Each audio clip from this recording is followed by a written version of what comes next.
Well, welcome, ladies and gentlemen, to our evening production of Pride and Prejudice. My name is Spencer Dalke, this is Anna Fox, and we are the directors of this production. We're very blessed that you guys could come and join us for an evening of fun, drama, and hopefully a good deal of comedy as well. We just have a couple preliminary matters before we begin the show. So the first one is that the bathrooms are, if you go out in the lobby, they are to our right, or left, but the men's bathroom is just right there off of the lobby, and the women's bathroom has a big old sign that says women's bathroom that just goes out to that hall. And so once you know where the bathroom is, it's really just right here. The church has been gracious enough to allow us to use this facility, so they just ask that we don't wander the halls. So we should be able to just keep all of our activity in really just this room and then the lobby. And then we would ask that you all make sure to silence your cell phones so that we don't get any inaccurate Regency cell phone calls. So. And then finally, of course, we're going to have a 15-minute intermission in the middle of the show, and the signal for that will be that these lights are going to go off, and then the overhead lights are going to go on. They are bright, especially when you've been sitting in a dark environment, so if you have sensitive eyes, we would encourage you to shield them at that time. With that said, it is a truth universally acknowledged that a single man in possession of a good fortune must be in want of a wife. So begins Jane Austen's classic novel about Pride and Prejudice. Tonight you're going to hear a story of willful ignorance. Essentially two sides of the same coin, and it's in the title. It's Pride and Prejudice. Mr. Darcy will play the emblem of pride, and of course Elizabeth Bennet will play the emblem of prejudice. Essentially what's happening in this story, and what we'd like you to draw from it, is that in both circumstances we're ignoring something, either about ourselves or about other people.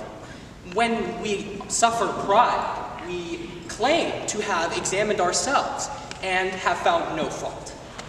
And when we suffer from prejudice, we claim to have experienced others, and we tend to overlook people's strengths. The fact is, we're very quick and very shallow people, and we want to just think of ourselves as the better and others as not as great as they really are. But the fact is, human beings are mysterious creatures. We're all individuals that really work in shades of gray, not black and white. The actions that we see on the outside is really just a part of a much more substantial whole that lies submerged beneath the surface. Things we don't talk about, things that really drive us to do the things that we do. And so tonight, what I'd hope that we'd all be able to do is look at this production, have a good time, obviously, but also have a time to reflect and think about whether or not we ourselves suffer from this same pride. What is it that we're overlooking in ourselves? What faults of ours do we need to correct? But also make sure that we are not suffering from prejudice. The people that we tend to demean, the people that we look down upon, why do they act that way? Once we can understand that, then we can make a judgment, but it takes a great deal of time and effort to do that. And we should not be so quick to make those fast judgments. So, with that said, just keep that in mind, and please, sit back, enjoy the show, and please enjoy tonight's production of Pride and Prejudice.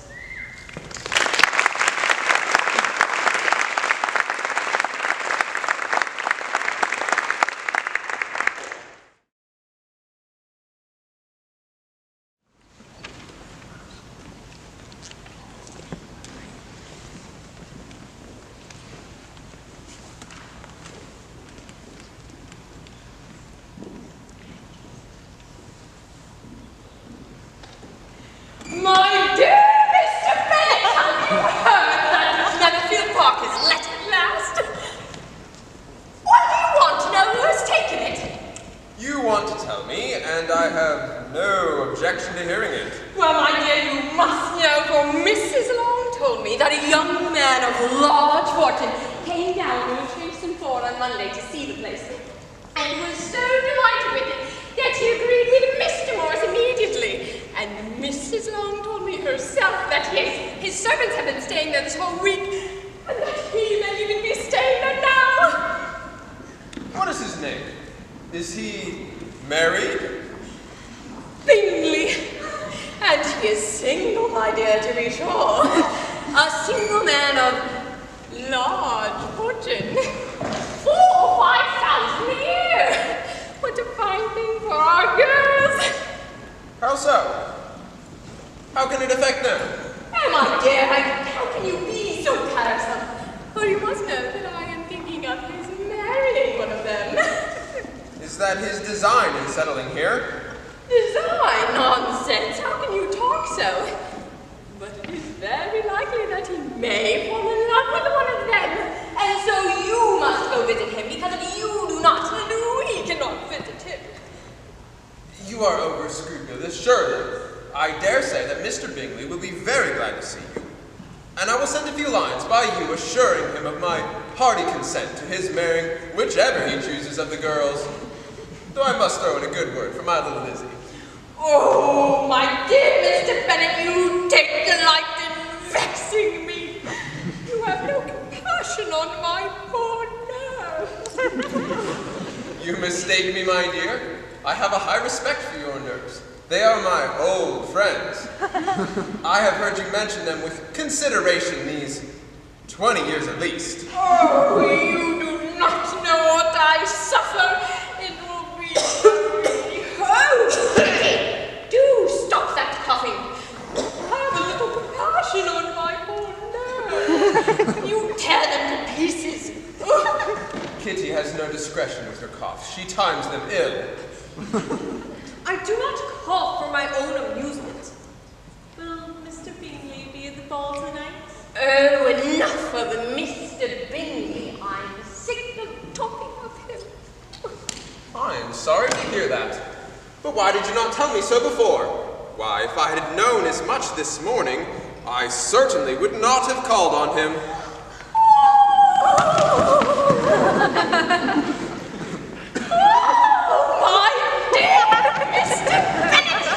Delighted I am! Such a good joke, too, that you would have gone this morning and not said a word about it until now. Now, Kitty, you may cough as much as you choose. Oh, what a good father you girls have! My dear Lydia, though you be the youngest, I dare say Mr. Bingley will dance with you at the ball.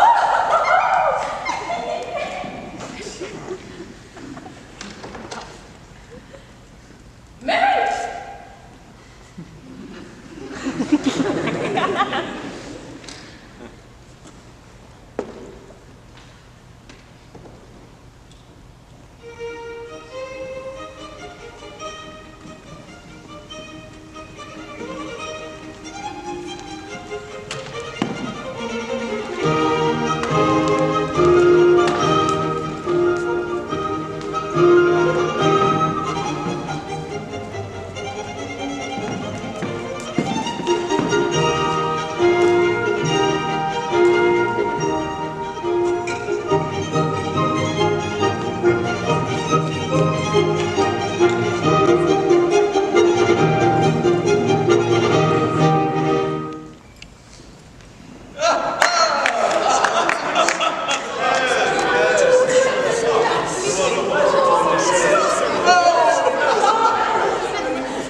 Mr. Bingley, as promised.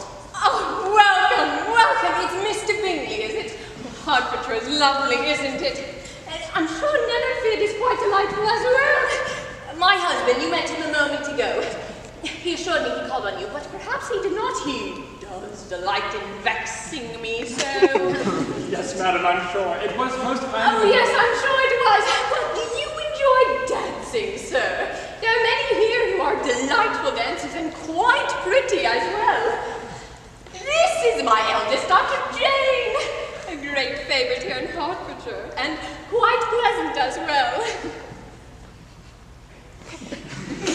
She quite enjoys dancing, sir. I believe the first dance is about to begin, sir. Well, Miss Bennet, Might I request your company for this first dance? Yes, thank you, sir. And you, sir, do you dance?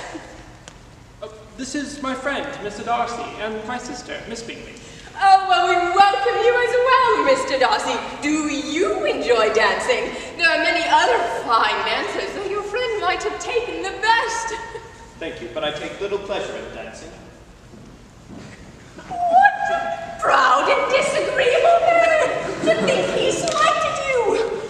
Oh, insolent man! Oh.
Dance. I hate to see you standing about in this stupid manner. I certainly shall not. You know how I detest it. At an assembly such as this, it would be insupportable. Your sister is engaged, and there is not another woman in the room who it would not be a punishment to me to stand up with. Why, I would not be as fastidious as you for the world. For my part, I have never met with so many pleasant girls in all my life as I have this very evening. And there are many of them, you see, uncommonly pretty. You are dancing with the only handsome girl in the room. Oh, she is the most beautiful creature I have ever beheld. But there's one of her sisters just behind you who is also very pretty, and I dare say very agreeable. Do let me ask my partner to introduce you. She is tolerable, but not handsome enough to tempt me. You had better return to your partner and enjoy her smiles. You're wasting your time with me.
and said how well she looked, and Mr. Bingley thought her quite beautiful, and danced with her twice. Only think of it, my dear, he actually danced with her twice. And she was the only creature in the world he asked a second time. He asked Miss Lucas.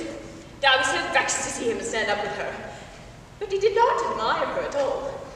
Indeed, nobody can, you know.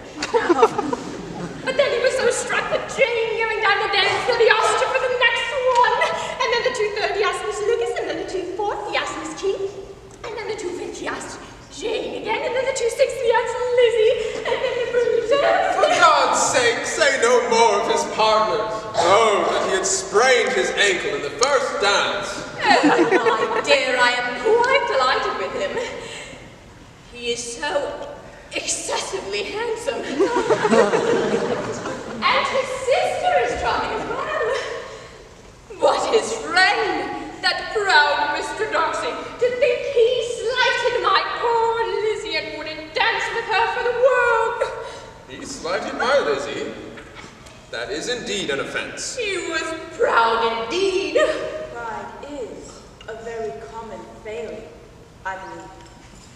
By all that I have ever read, I am convinced that it is very common indeed that human nature is particularly prone to it, and that there are very few of us who do not cherish a feeling of self-complacency on the score of some quality or another, real or imaginary.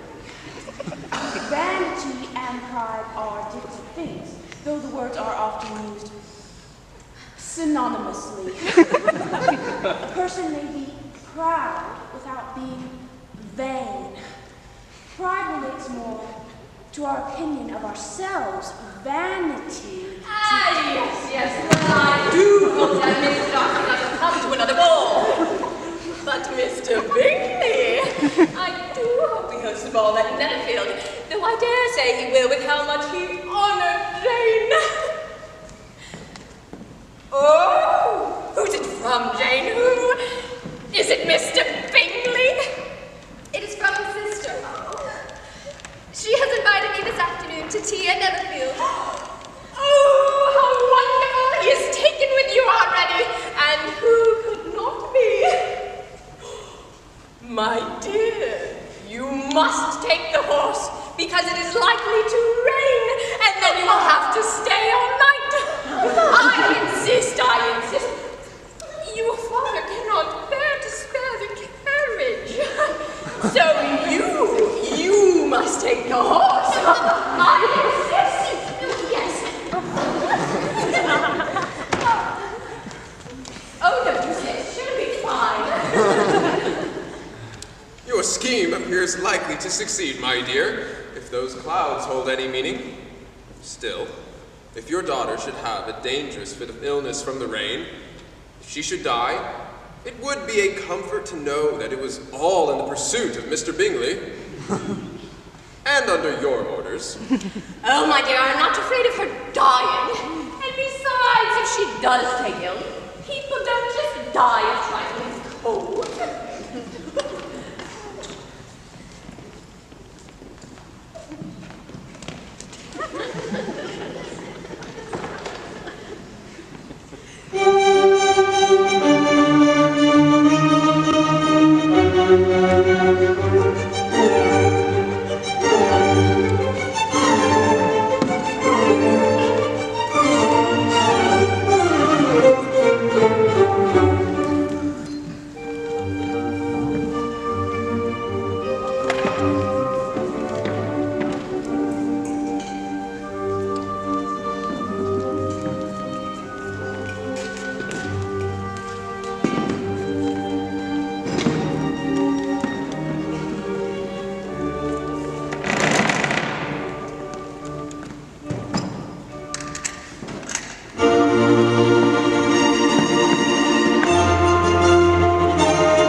excellent walker.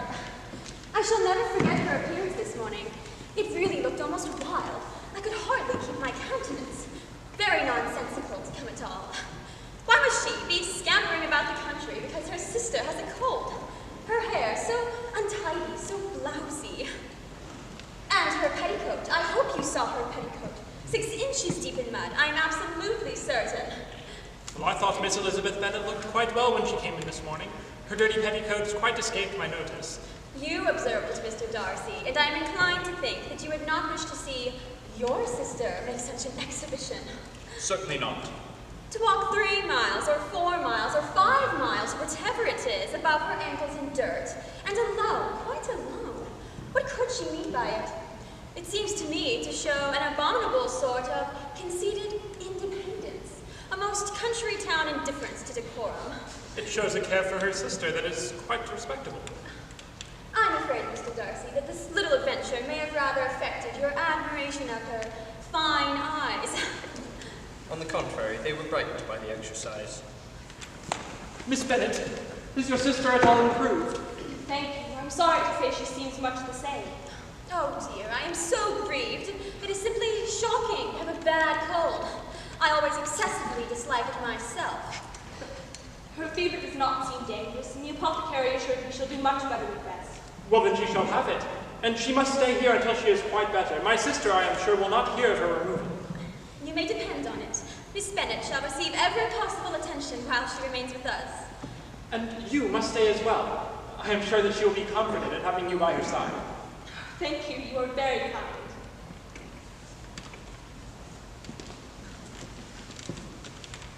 Would you care to join us for a round of loo?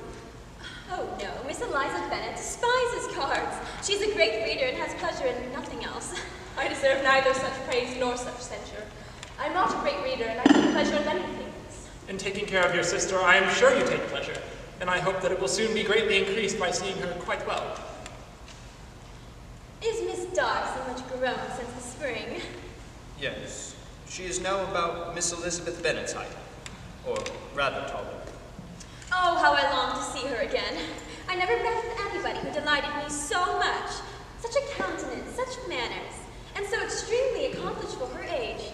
Her performance on the pianoforte is exquisite. It is amazing to me how many young ladies have the patience to become so very accomplished as they all are. Why, they all paint tables, cover screens, and net purses. I have scarcely met one who cannot do all of these things. And I dare say I have never been introduced to a young lady for the first time without being informed that she was extremely accomplished. Your list of the common extent of accomplishments has too much truth. The word is applied to many a woman who deserves it not. I cannot boast of knowing more than a half-dozen in the whole range of my acquaintance that are really accomplished. You must comprehend a great deal in your idea of an accomplished woman. Yes, I do comprehend a good deal in it. Oh, certainly. No one can be really esteemed accomplished who does not greatly surpass what is usually met with. A woman must have a thorough knowledge of music, singing, drawing, dancing, and the modern languages to deserve the word. And beside all this, she must possess a certain something in her air, her manner of walking, the tone of her voice, her dress and disposition, or the word would be but half deserved. Yes, all this she must possess. And to this she must yet add something more substantial to the improvement of her mind, by extensive reading. I'm no longer surprised at your knowing only 6 accomplished women, Mr. Darcy. I rather wonder now at your knowing any.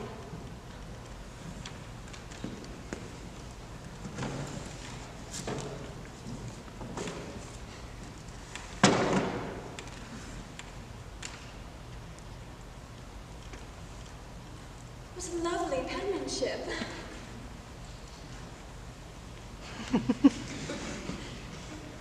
Do tell Miss Darcy that I miss her dreadfully. How delighted Miss Darcy will be to receive such a letter.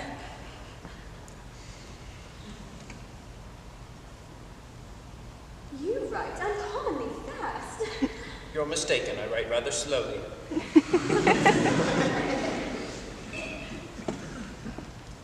Pray tell your sister that I long to see her again. I have already told her so once by your desire. Well then, tell your sister that I am delighted to hear of her improvement on the harp. And pray let her know that I am quite enraptured with her beautiful little design for a table. And I think it infinitely superior to Miss Grantley's. Will you give me leave to defer your sentiments till I write again?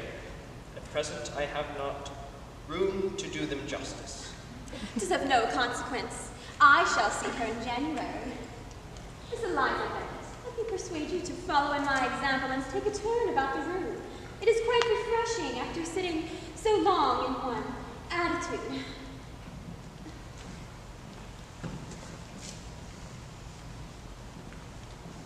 Why, Mr. Darcy, you may join us if you wish. I certainly shall not.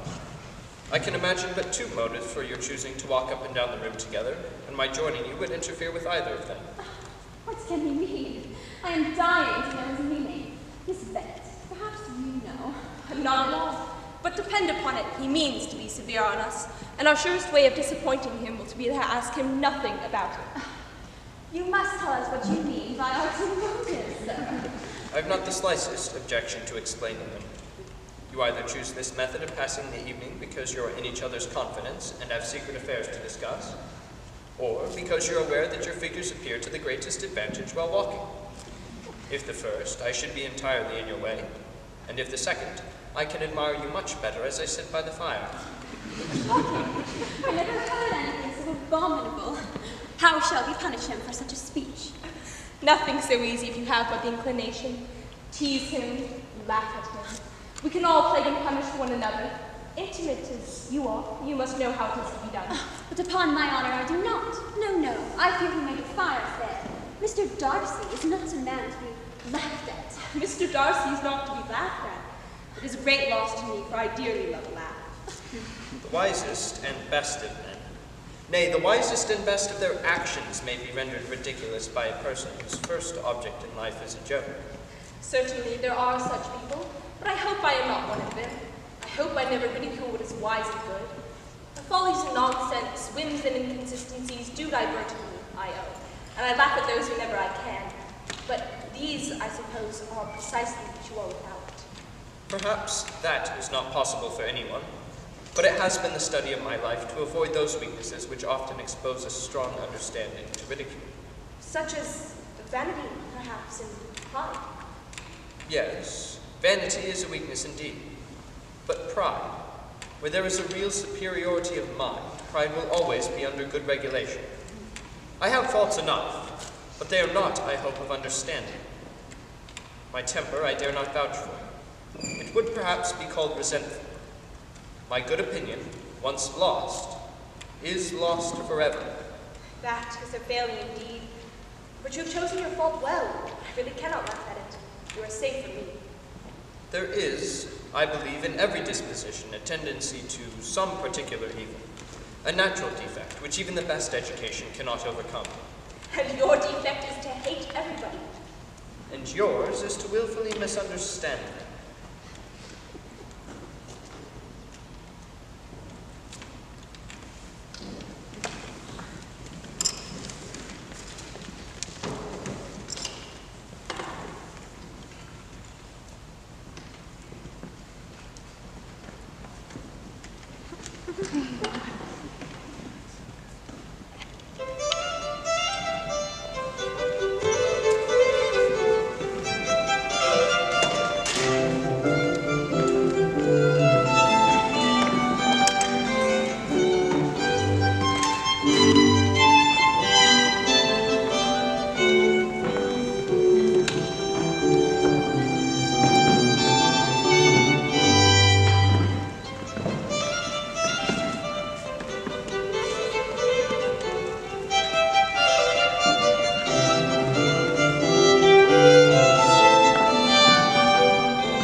only just came back from Colonel Forster's regiment. It was horrid of him to leave us, don't you think? This is Mr. Wickham. He's a new member of Denny's regiment. Isn't he uncommonly handsome? Miss Bennet, I am delighted. What a lovely town Hertfordshire is. Everyone here is so genteel and agreeable. Do you plan to stay long in Meryton, sir? I sure do hope so. Miss Bennet. Oh, Mr. Bingley! And Mr. Darcy! Have you had the pleasure of being introduced to Mr. Wickham? Miss Bennet, do tell me that you all plan to come to the ball of Netherfield. We wouldn't miss it for the world. Oh, excellent. And, Miss Bennet, might I request your company for the first dance? Yes, you may. Thank you, sir.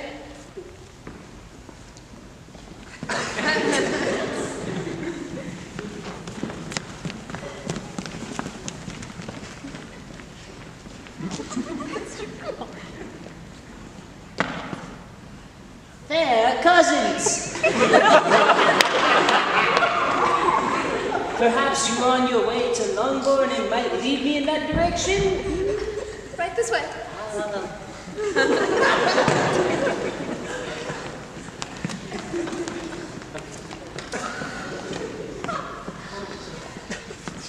Sir, I am William Collins, your cousin. My dear, don't you recollect Mr. Collins, my cousin? My cousin, who, when I am dead, may turn you out of this house as soon as he pleases.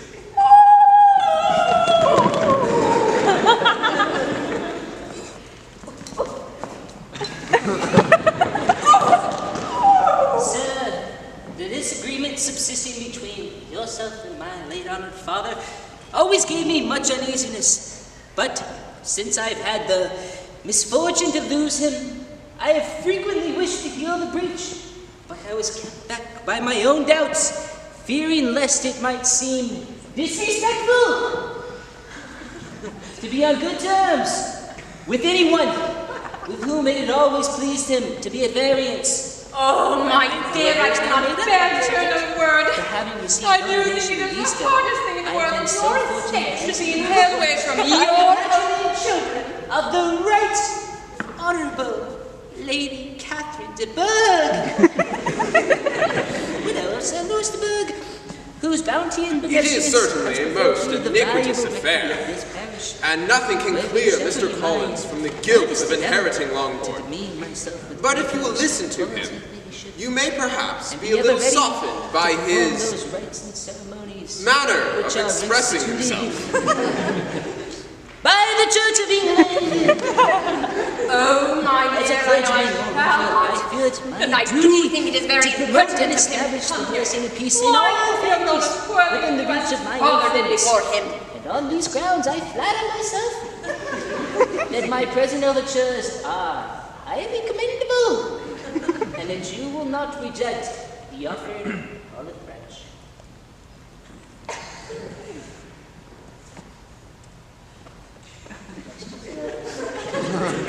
Oh, my dear sir, it is such a grievous affair for my poor girl, you must confess. Though I do not mean to find fault with you. Such things are all chance in this world. There is no knowing how an estate should be entailed away. I am very sensible, madam, to the hardship to my fair cousins, but I can assure the young ladies that I come prepared to admire them. At the present, I will not say more. Perhaps when we are better acquainted. At any rate, I am most pleased to attend the ball tonight. If I might solicit the hand of one of my fair cousins for 2 of the dances. Oh, yes.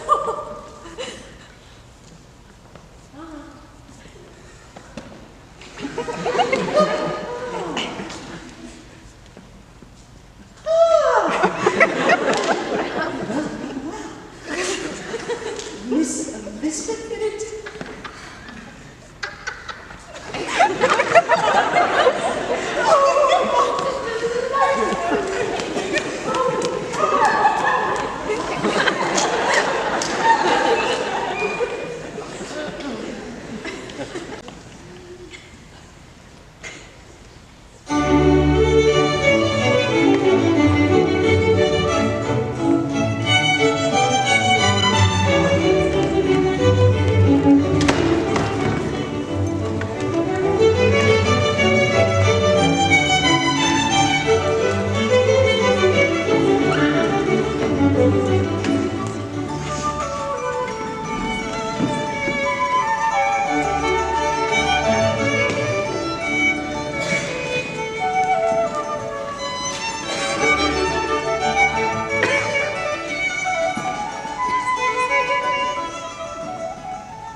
That is for my cousin. It is lovely.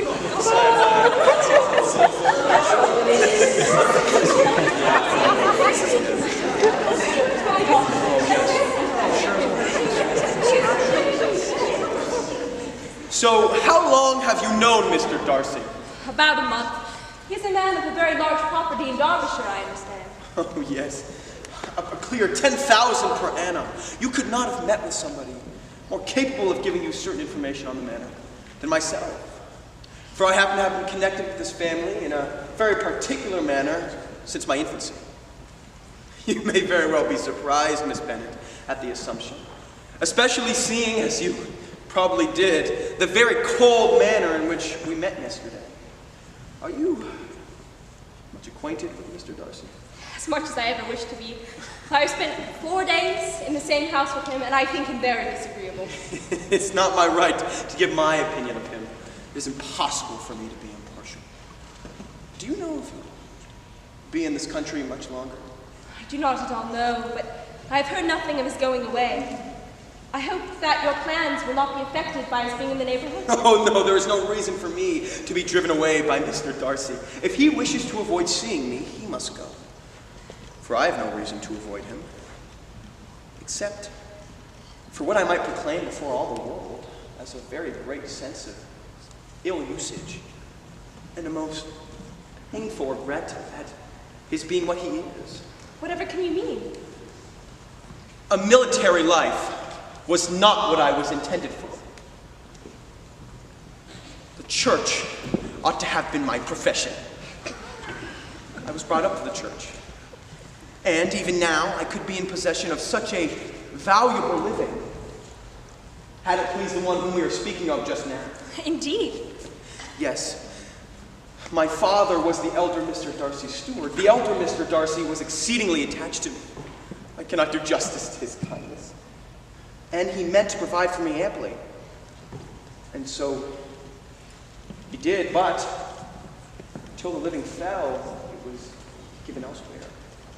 Good heavens, but how could that be? How could his will be disregarded? Why did you not seek legal redress? There was just such an informality at the terms of the bequest as to give me no hope from law. A man of honor could not have doubted it. But Mr. Darcy chose to doubt it. This is quite shocking. Mr. Darcy deserves to be publicly disgraced. And he will be. But it shall not be by me. As long as I can remember his father, I can never defy or expose him. I had not thought Mr. Darcy so bad as this. Though I do remember his boasting one day at Netherfield of the implacability of his resentments, of his having an unforgivable temper. But how strange, how abominable. I wonder that the very pride of Mr. Darcy has not made him just to me, if for no better motive than to be too proud to be dishonest. For dishonesty I must call it. It is strange. For nearly every action he has done can be traced to pride. It has often been his best friend and has brought him closer to virtue more than any other thing. But can such abominable pride as this have ever done him good? Yes. Family pride. He's often very proud of who his father was. Brotherly pride. He's often cracked up as the most attentive and best of brothers. Well, for Miss Darcy's sake, let us hope he has been kinder to her than he has been to you. Come now, why all these cards? Let us begin dancing. Yes. Middle suggestion. May I have Oh, I was just... Yes, thank you. I may.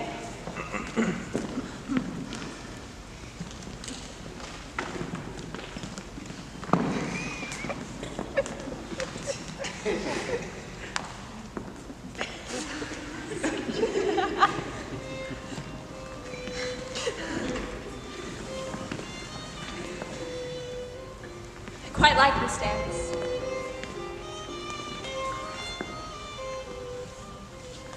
It is your turn to say something now, Mr. Darcy.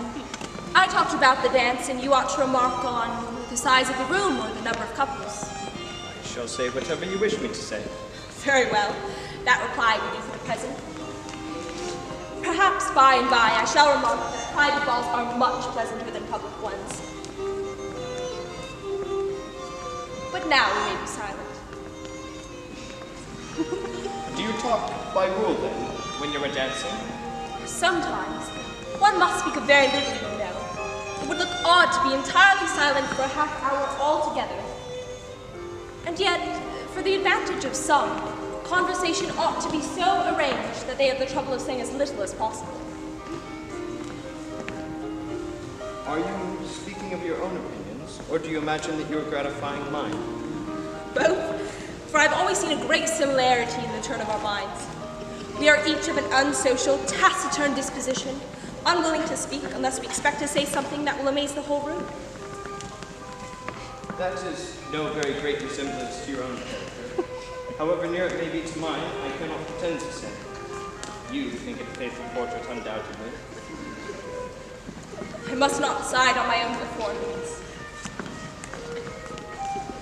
Do you and your sisters often walk to Meryton? Yes, and when you met us there the other day, we had just been forming a new acquaintance. Mr. Wickham is blessed with such happy manners as may ensure his making friends.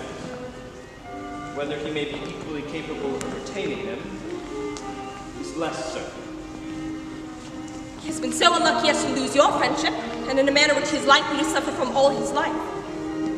I remember hearing you once say, Mr. Darcy, that you hardly ever forgave, that your resentment, once created, was unappeasable.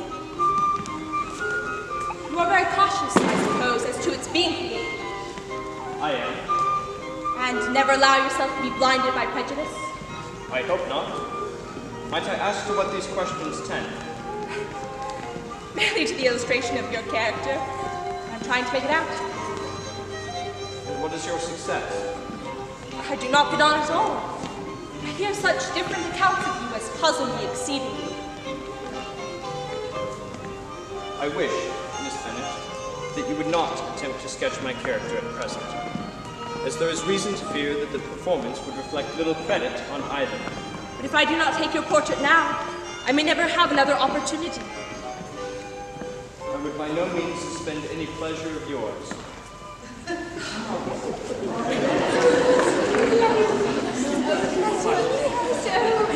Oh, it is almost certain they shall be most happy. He is such a charming young man, and so rich, and is so near. It is such a promising thing, too, for Jane marrying so well will surely throw the other girls in the way of other rich men. I do hope you should be as fortunate. Oh, yes. Oh, to be sure, I don't think anybody could be as fortunate as us.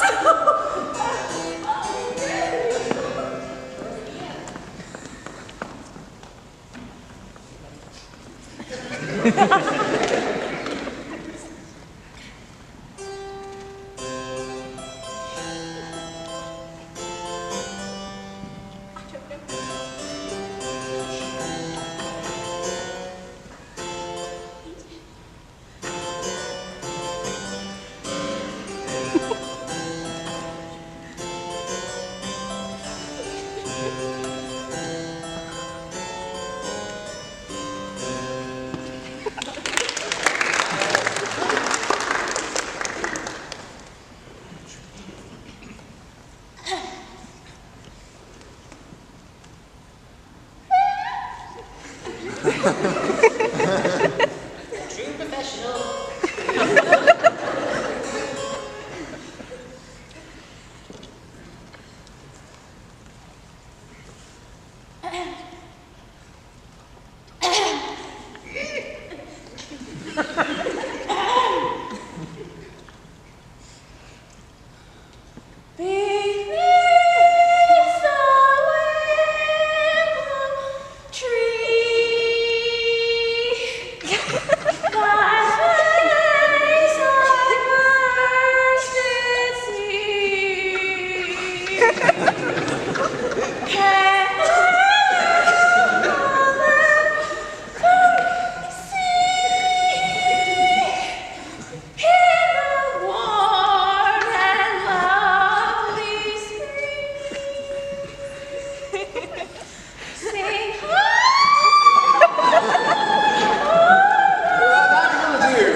Delighted us long enough. Let the other young ladies have time to exhibit. Oh, that's wonderful.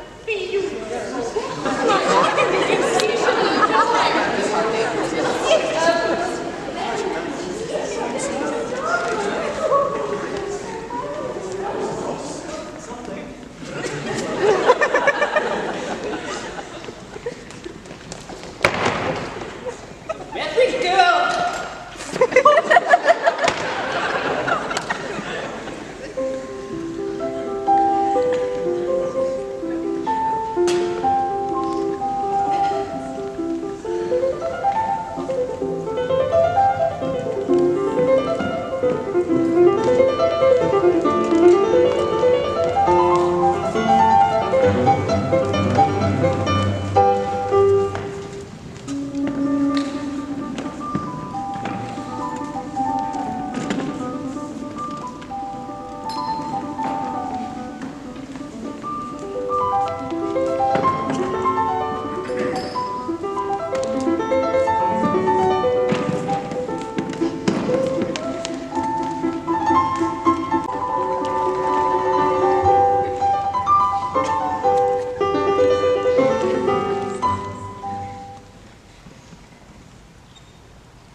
May I hope, madam, for the honor of a private audience with your fair daughter Elizabeth? Oh, yes. Certainly. She will be most happy. I'm sure she can have no objections. Lydia, I wish to see you upstairs. Do come, Lydia.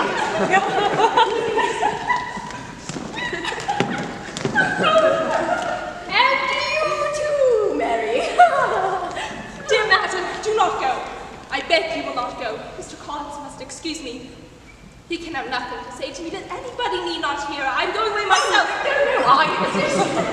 I desire you to stay where you are. I insist upon you staying and hearing Mr. Collins. Oh.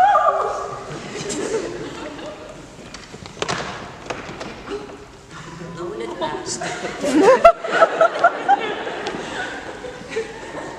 Believe me, my dear Miss Elizabeth, that your modesty so far from doing you any disservice rather adds to your other perfections. Almost as soon as I entered the house, I singled you out as the companion of my future life. But before I run away with by my feelings on the subject, perhaps it would be advisable for me to state my reasons for marrying.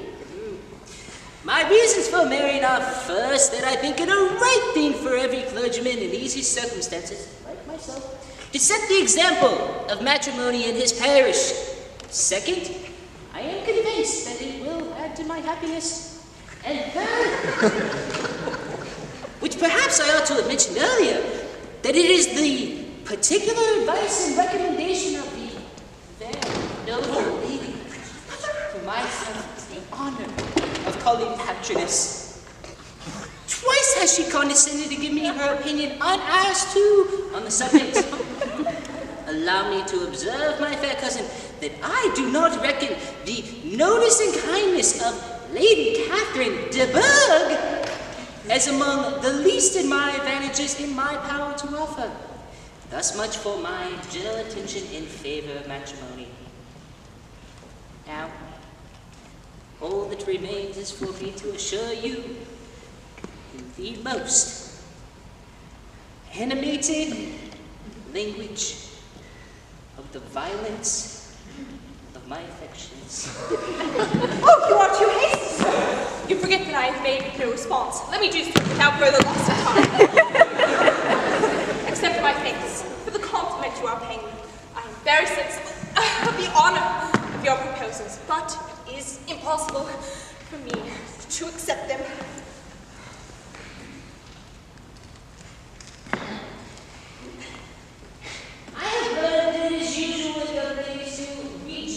addresses of the man whom they secretly mean to accept when he first applies for their favor.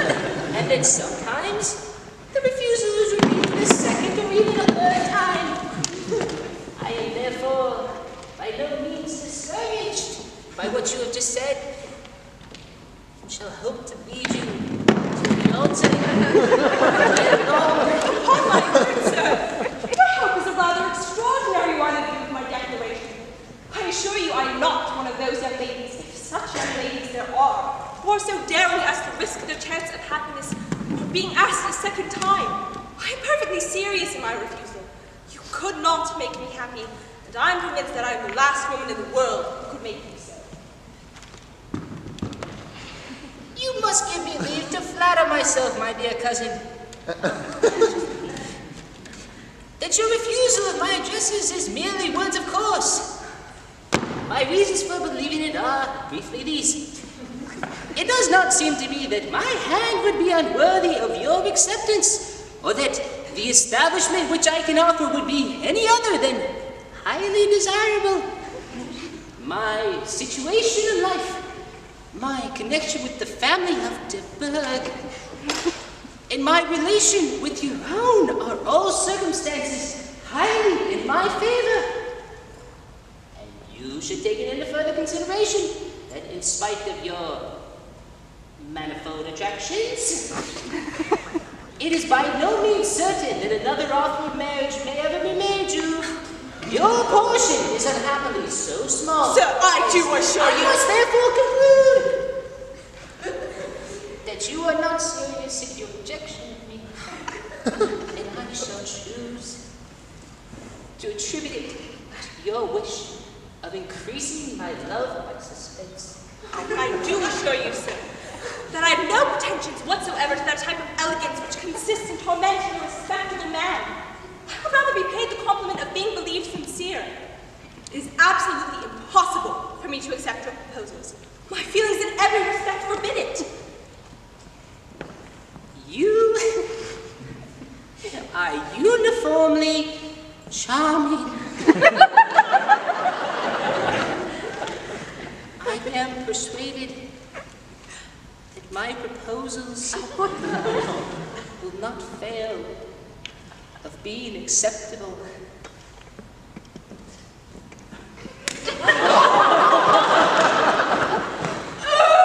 My dear Mr. Collins! Depend upon it, Mr. Collins, Lizzie shall be brought to reason, for she is a very headstrong and foolish girl, and does not know her way, but I will make it known to her. Pardon me for interrupting, madam, but if she is so headstrong and foolish, I know not whether she will be a very desirable wife for a man in my situation. Perhaps it would be better not to force her into accepting me. No, you misunderstand me, sir, for she's a very good-natured girl. Oh, Mr. Bennet, you are wanted immediately, for we are all in an uproar. Oh, Mr. Bennet, you must come and make Lizzie marry Mr. Collins, for Lizzie declares that she will not have Mr. Collins, and if you do not hurry, Mr. Collins is beginning to say you will not have Lizzie. I have not the pleasure of understanding you. Of what are you talking? Oh, Mr. Collins and Lizzie! For Lizzie declares that she will not have Mr. Collins, and Mr. Collins is beginning to say that he will not have Lizzie! And what am I to do on the occasion? It seems a hopeless business. Speak to Lizzie about it yourself. Say that you insist upon her marrying him.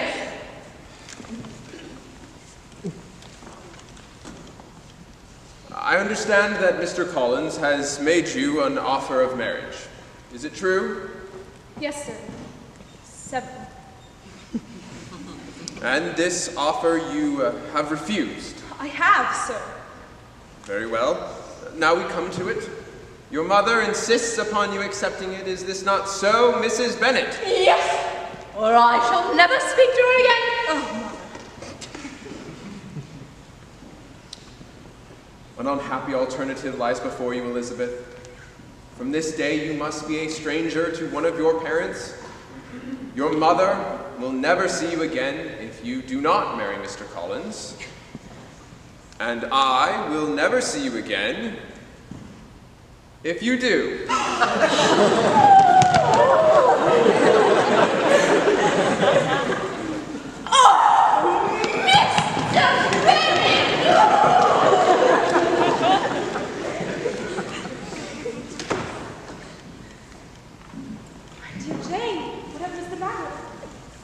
This is from Caroline Bingley. She says they have all left Netherfield and are on the way back to London, and without any intention of coming back again. Listen here, she writes, Mr. Darcy is impatient to see his sister, and I am equally eager, for I hope that she will soon become my sister. Georgiana Darcy has no equal in beauty, elegance, and accomplishments, and my brother admires her greatly already. Her relations wish the connection as much as his own. Is it not clear enough? Does it not clearly indicate that Caroline does not wish me to be attached to her brother? And that he is of the same mind? I have this comfort, that it was merely an error of fancy on my part, and that I have harmed no one but myself. Dear Jane, you are too good. Your sweetness and interestedness really are angelic. I do not know what to say to you. I feel as though I have never done justice to you, or loved you as you deserve.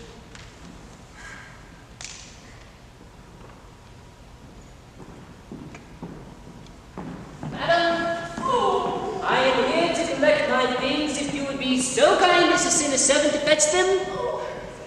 Yes. Must you be going so soon? I will talk to Mr. Bennet about Lizzie, and she shall be brought to reason. I shall require my belongings to take them back home for the wedding. The wedding? Yes, between myself and Miss Charlotte.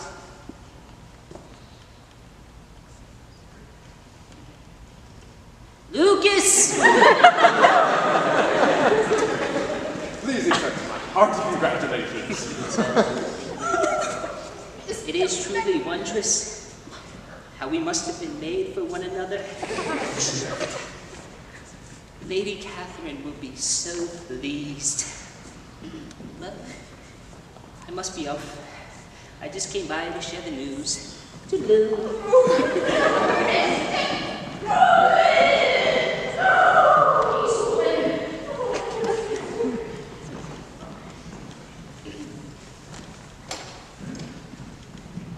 My dear Eliza, I'm afraid I shall not be seeing you again very often. My dear Charlotte, why? What has happened? I'm engaged to Mr. Collins. Do you think it incredible that Mr. Collins should be able to secure any woman's good opinion just because he was not so happy as to succeed with you? Of course not. I wish you all imaginable happiness. I can see what you're feeling. You must be surprised, very much surprised, seeing as how lately Mr. Collins was wanting to marry you. But when you've had time to think it over, I hope you will be satisfied with what I have done. I am not romantic, you know. I never was. I ask only a comfortable home. And considering Mr. Collins' character, connection, and situation in life, I am convinced that my chance of happiness with him is as fair as many can boast on entering the marriage state. Undoubtedly. You must come and visit me once we are married. I shall miss you dreadfully, and I shall not have much to occupy me. Of course. And naturally, I cannot pass up the opportunity to meet the Right Honourable Lady Catherine de Bourgh. Now, come, I must show you. Please.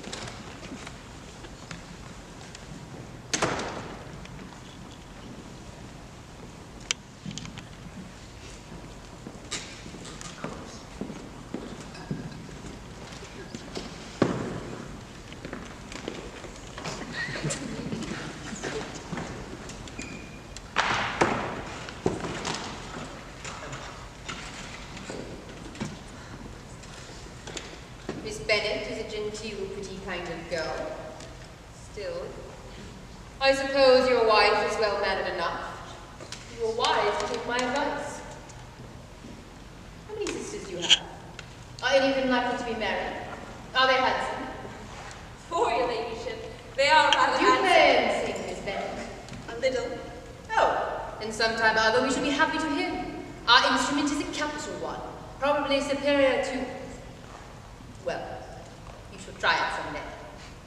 Your sisters play and sing? One of them does. Why did you not all learn? You ought all to have learned. You draw. No, not at all. What, none of you? Not one. It is very strange, but I suppose you had no opportunity of learning. Has your governess left you? Oh, we never had any governess. No governess! 5 daughters brought up at home with no governess! Your mother must have been quite a slave to your education. I assure you, madam, that has not been the case. Who taught you? Who attended you? Without a governess, you must have been neglected.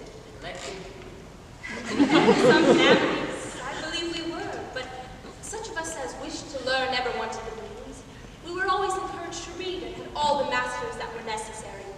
Those who wished to be idle certainly might. Ah, but that is just what a governess would prevent. And had I known your mother, I would have urged her most strenuously to engage one. I always say nothing is to be done in education without steady and regular instruction. And only a governess can give it. Only a governess? Were any of your younger sisters out? Yes, ma'am, all. All! All died out at once! And you only the second. Very odd. Your younger sisters must be very young.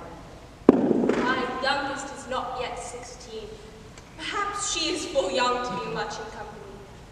But really, ma'am, I do think it would be quite hard upon the younger sisters that they should not have their share of society and amusement. I do not think it likely to promote sisterly affection. Upon my word, you give your opinion very decidedly for so young a person. Pray, what is your age? With 3 younger sisters grown up, your ladyship can hardly expect me to own it. You cannot be more than 20, I am sure. Therefore, you need not conceal your age. I am not yet 1 and 20, ma'am.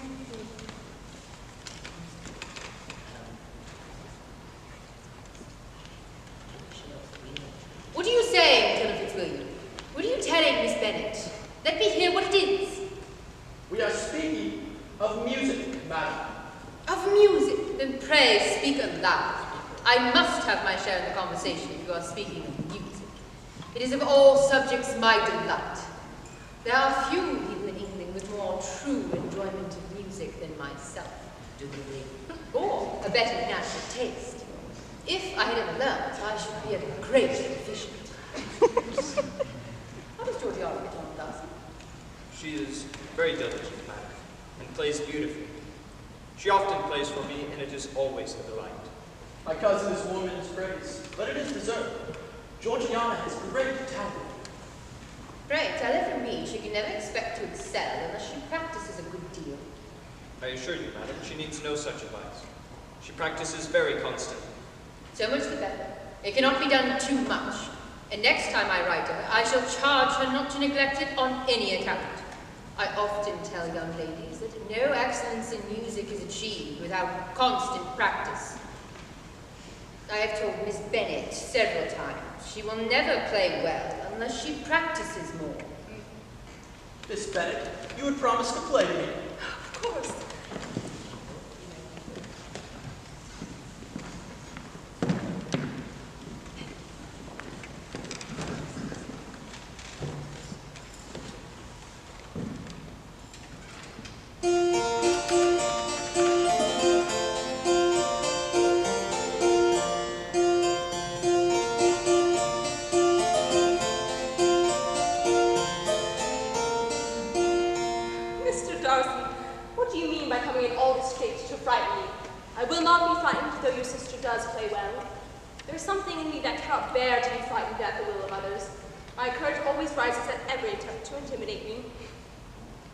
Will not say you are mistaken, for you cannot really believe me to entertain any design of alarming you. and I have had the pleasure of your acquaintance long enough to know that you take great enjoyment in occasionally professing opinions which, in fact, are not your own. Your cousin will give you a pretty notion of me and teach you not to believe a word that I say. Mr. Darcy, it is very ungenerous of you to mention all that you knew to my disadvantage at Hertfordshire, and give me leave to say very positive too, for it is provoking me to retaliate, and such things may come out that will shock your relations to hear. I am not afraid of you. Pray, let me hear what you have to accuse him of. I should like to know how he behaves among strangers. You shall hear then, but prepare yourself for something very dreadful. The first time in my ever seeing Mr. Darcy was at a dance, and at this assembly, what do you think he did? He danced only 4 dances, though gentlemen were scarce, and to my certain knowledge, there was more than one young lady sitting down into the apartment. Mr. Darcy, you cannot deny that. I had not, at that time, the pleasure of knowing any lady in the assembly beyond my own party. True, and nobody can ever be introduced in the ballroom. Perhaps I should have judged better had I sought an introduction. But I am ill qualified to recommend myself to strangers. Shall we ask your cousin the reason of this? Shall we ask him why a man of sense and education who has lived in the world is ill qualified to recommend himself to strangers? I can answer your question without applying it. Is it because he will not give himself the trouble? I have not the talent which some people possess of conversing easily with those I have never seen before.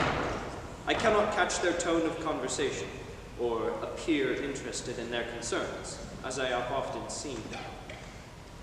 My fingers do not move over this instrument in the masterly manner in which I see so many women's do. They do not have the same force or rapidity, and do not produce the same expression. But then, I have always supposed that to be my own fault, because I would not take the trouble of practicing. And neither of us perform to strangers. Your cousin really dislikes talking to strangers. I imagine that he brought you with him chiefly to have you at his disposal. I wonder that he does not marry to secure a lasting convenience of that kind. At the ball in Hertfordshire, I suppose that he was delighted to have his friends with him. Miss Bingley and her brother, I think I have heard you mention you know them. I know them a little. Bingley is a pleasant, gentlemanlike man. He's a great friend of Darcy's. Oh, yes. Mr. Darcy is very fond of Mr. Bingley and takes prodigious good care of him. Care of him? Yes, I believe Darcy does take care of him at those points where he most wants care. From something that he told me in our journey hither, I have reason to think Bingley very much indebted to him. But I ought to beg his pardon, for I have no right to suppose that Bingley was the person meant. It was all conjecture. What is it you mean? It is a circumstance which Darcy could not wish to be generally known, because if it were to get round to the lady, it would be a most unpleasant thing. You may depend on my not mentioning it. And remember that I have not much reason for supposing it to be Bingley. What he told me was merely this, that he had congratulated himself on having recently saved a friend from the inconveniences of a most imprudent marriage. Did Mr. Darcy give you his reasons for this interference? I understand there are some very strong objections against the lady. I see. Well, I have tired of playing, and it has given me a bit of a headache. Will you make my excuses to Lady Catherine? I fear I must return home to the Collinses to rest. Of course. Do you need a carriage? By no means. It is merely for the park. Thank you for delightful evening.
continue to suffer.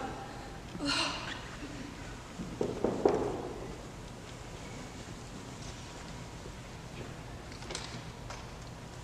Are you better? I came to hear if you were better. I was. I am. Thank you, sir.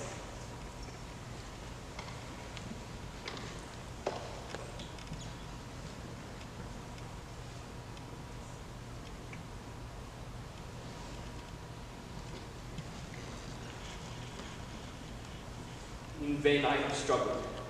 It will not do. My feelings will not be repressed. You must allow me to express how ardently I admire and love you. I have long recognized these feelings toward yourself, and have sought to find relief by speaking towards them for some time, but was always prevented by your family obstacles, which always opposed my own inclinations.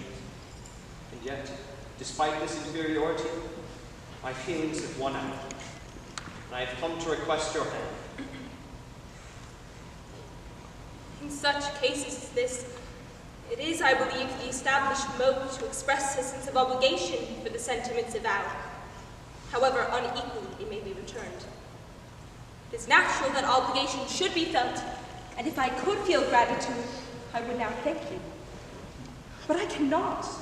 I never desired your good opinion, and you certainly bestowed it most willingly. I am sorry to have occasioned pain to anyone. It has been most unconsciously done, however, and I hope will be of short duration. The feelings which you tell me have long prevented the acknowledgement of your regard, and have little difficulty in overcoming them after such an explanation. And this is the reply which I am to have the honor of expecting? I might perhaps wish to know why, with so little endeavor at civility, I am thus rejected. But it is of small importance. And I might inquire why so evident a design of offending and insulting me. You chose to tell me that you liked me against your will, against your reason, and even against your character. Was this not some excuse for incivility, if indeed I was uncivil? But I have other provocations. You know I have. Did you think that anything could tempt me to accept the man who has been the means of ruining, perhaps forever, the happiness of a most beloved sister? Can you deny it, Mr. Darcy? I have no wish to deny that I have done everything in my power to separate my friend from your sister, or that I rejoice in my success. Towards him I have been kinder than towards myself. But it's not merely this affair on which my dislike of you is founded. Your character was evident many months ago in the story that I heard from Mr. Wickham. You take an eager interest in that gentleman's concerns. Who can help feeling an interest in his misfortunes, who knows what they have been? His misfortunes! Yes, his misfortunes have been great indeed. And to your infliction, you have reduced him to his current state of poverty. Comparative poverty. You have withheld the advantages which you must have known to be intended for him. You have done all this, and yet you can treat the mention of his misfortune with contempt and ridicule. And this is your opinion of me. I thank you for explaining yourself so fully. My faults, according to this calculation, are heavy indeed. But perhaps these offenses might have been overlooked, had not your pride been hurt by my honest confession of the scruples which had long prevented me from forming any serious design. These bitter accusations might have been suppressed, had I, with greater policy, flattered you into the belief of my being impelled by unqualified, unalloyed inclination. But disguise of every sort is my abhorrence. Could you really expect me to rejoice in the inferiority of your connections? To congratulate myself on the prospect of relations whose position in life is so decidedly beneath my own? You are mistaken, Mr. Darcy. If you suppose that the mode of your declaration affected me in any other manner than as it prevented me the concern I might have felt had you behaved in a more gentlemanlike manner, you could not have made me the offer of your hand in any possible manner that could have tempted me to accept it. From the very beginning, first moment, I may almost say, of our acquaintance, your manners impressed me with fullest belief of your arrogance, your conceit, and your selfish disdain for the feelings of others. I had not known you a month before I felt that you were the last man in the world that I could ever be have said quite enough, madam. I perfectly comprehend your feelings, and have only to be ashamed of what mine have been. Forgive me for having taken up so much of your time, and accept my best wishes for your health and happiness.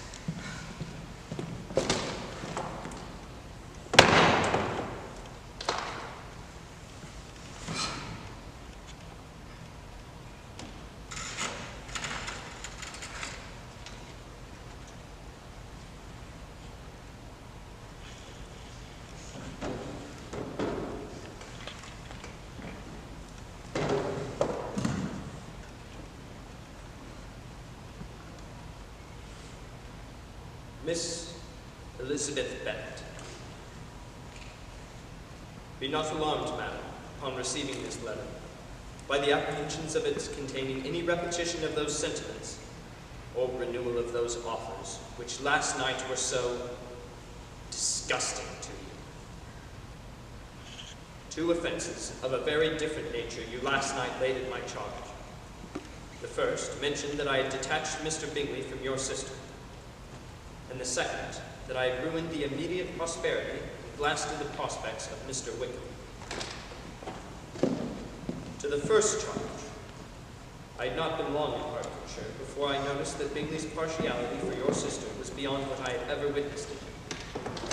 As for Jane, she seemed open, cheerful, and engaging as ever, but did not appear to return his passion. If you had not been mistaken here, I must have been in error. The situation of your mother's family, though objectionable, was nothing in comparison to the total want of propriety so frequently betrayed by your mother and your 3 younger sisters. Pardon me. It pains me to offend you. I was persuaded, however, to preserve my friend from what I esteem to be a most unhappy connection. I persuaded my friends of the certain evils of such a choice, and assured him of your sister's indifference. Bingley has a great natural modesty, and depends upon my judgment. On this subject, I have nothing more to say, and no apology to offer. With respect to that other, more weighty accusation. Mr. Wickham was the son of a very respectable man, who had for many years the management of the Pemberley estates. My father was fond of Mr. Wickham, and hoping the church would be his profession, intended to provide for him. My father died about 5 years ago. Mr. Wickham resolved against taking orders in the church, resigning all claim to assistance, and accepted in return £3,000. After 3 years, finding himself in want of money, he wrote and demanded the position be given to him. You would hardly blame me for refusing to comply with this entreaty. I must now mention a circumstance which I would wish to forget myself, and which no obligation less than the present should induce me to unfold to any human being. Last month, my sister went with her new governess to Ramsgate, and thither also went Mr. Wickham. There proved to be a prior acquaintance between him and her governess, and by her connivance and aid, Georgiana was persuaded herself to be in love, and consent to an elopement. She was then but 15. I joined them unexpectedly a day or two before the intended elopement, and Georgiana acknowledged the whole to me. You may imagine how I felt and how I acted. I am only thankful I happened to arrive in enough time to put a stop to Mr. Wickham's scheme.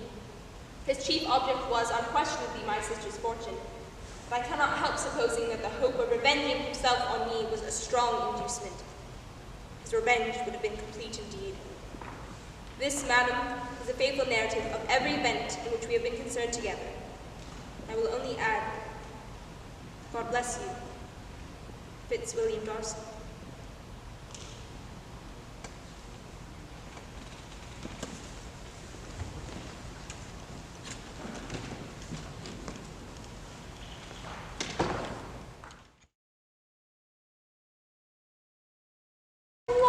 You give me fresh life and vigor, a tour of nature, and then to see the lakes. Adieu to disappointment and spleen.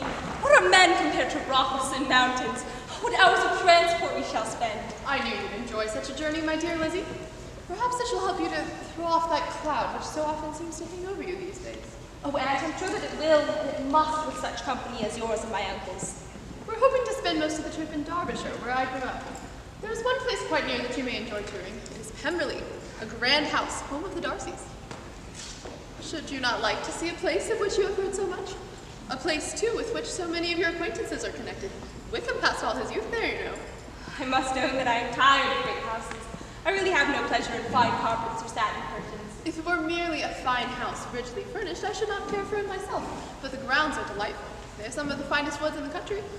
Surely we could not impose. The family might be inconvenienced if we visit.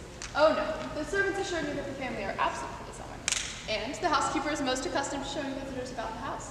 The grounds, too, we may explore at our leisure. And you are most persuasive. If you are certain that they will not be home, I suppose it cannot harm. Capital. Well, let us fetch your uncle and be off. Rocks, mountains, and great houses.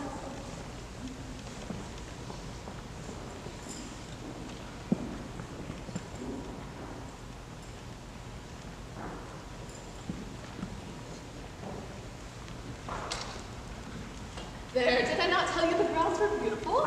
They were a delight. I have never seen a place for which nature has done more, or a natural beauty has been so little counteracted. Indeed, the taste within the house is equally admirable, not gaudy yet elegant. The young lady is most kind. Please, if you are here to see the house, I would be more than happy to show you. I am Miss Reynolds, Mr. Darcy's housekeeper. Thank you. We will be delighted to see the house. And is Mr. Darcy away? Yes, sir.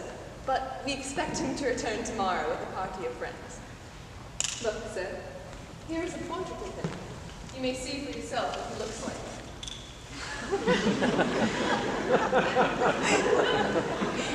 I've heard much of your master's fine person. It is a handsome face, but Lizzie, you can tell us whether it is like him or not. Does the young lady know Mr. Darcy? A little.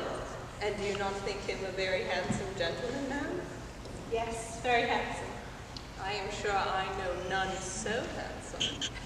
And is Miss Darcy as handsome as her brother? Oh, yes. The handsomest young lady that ever was. And so accomplished. She plays and sings all day long. In the next room is a new instrument just come down to her. A present from my master. She comes here tomorrow with him. Is your master often at Pemberley in the course of the year? Not so much as I could wish, sir, but I dare say he spends half his time here. And Miss Darcy is always down for the summer months. If your master were married, you might see more. Yes, madam, but I do not know when that will be. I do not know who is good enough for him. It's very much to your credit, I am sure that you should think so. I say no more than the truth, and everyone will say that who knows him. I have never heard a cross word from him in my life, and I have known him ever since he was 4 years old. There are very few of whom so much can be said. You are lucky in having such a master. Yes, sir, I know I am. If I were to go through all the world, I could not meet with a better. But I have always observed that those who are good-natured with children are good-natured when they grow up. And he was always the sweetest-tempered, most generous-hearted boy in the world, and just as affable to the poor as his father. Some call him proud, but I am sure I never saw anything of it. Come, let me show you the pianoforte. This fine account of Mr. Darcy is not quite consistent with his behavior to poor Wickham. Perhaps we were deceived in him. Oh, look. Here's a portrait of him with his sister.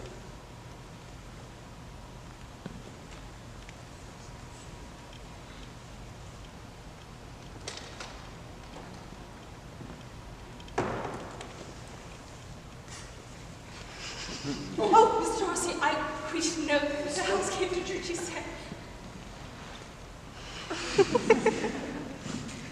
Good morning, Miss Bennet. You are well, I trust. Yes, sir.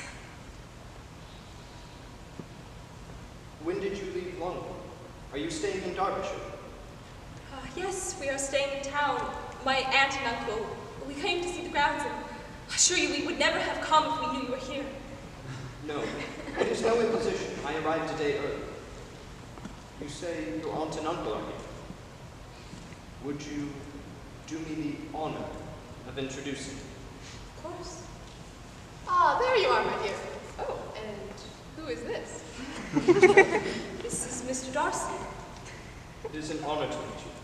So you have come to see Pemberley. Perhaps I might show you throughout the grounds. Certainly, sir. I noticed a lovely stream just beyond the park. Ah, that is our fishing stream. Do you enjoy fishing? Indeed, sir. Then you must come and try our stream during your stay. And do not concern yourself with tackle. You must use mine. Oh, thank you, sir. You are most kind. Miss Bennet, there is another member of our party arriving tomorrow who more particularly wishes to be made known to you. Will you allow me, or do I ask too much, to introduce my sister to your acquaintance during your stay at Meryton? Of course. I've heard so much of this Darcy.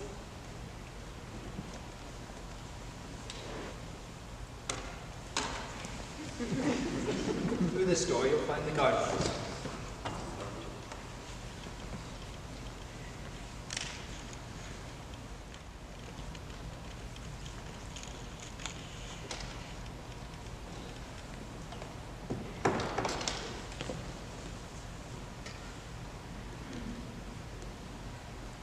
Where is my uncle?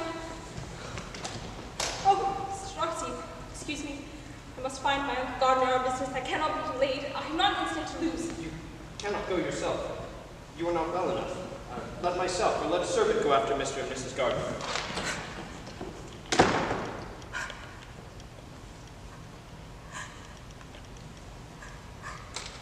I've sent a servant to fetch Mr. Gardner. Is there anything that you could take that might give you present relief?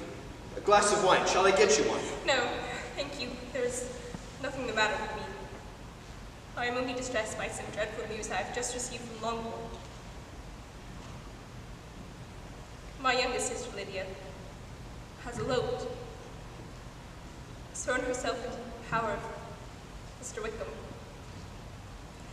You know him too well to doubt the rest.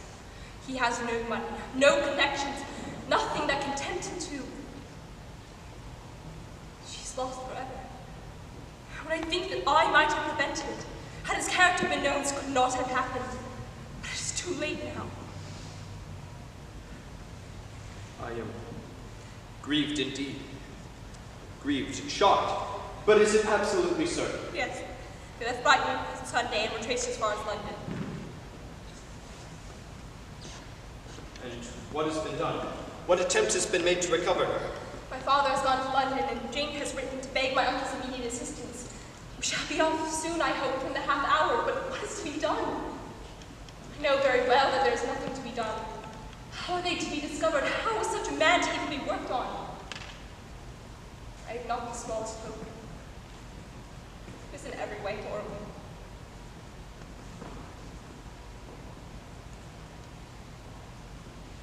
I am sure you have been long desiring my absence. Nor have I anything to plead in excuse of my stay, but real, though unavailing concern. Would to heaven that anything could be said or done on my part that might offer consolation to such distress. But of course, you must be off to Longbourn with all haste.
Not yet.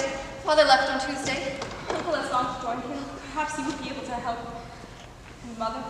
She is tolerably well, but her spirits are greatly shaken.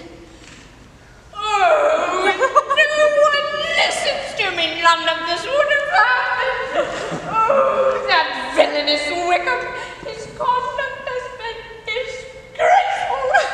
Oh, my poor dear Lydia has no one to look after her. Why did the forces ever let her out of their sight? For I know that there was some great neglect or other on their part, for she is not the type of girl that would do such a thing if well looked after. I always knew they were very unfit to have rule of her, but I was overruled, as I always am. My poor dear Lydia. And now his Mr. Bennet gone away, and I just know he will fight Wickham wherever he sees him, and then he will be killed, and then what is to become of us all? And then Collins will turn us out before he is cold in his grave.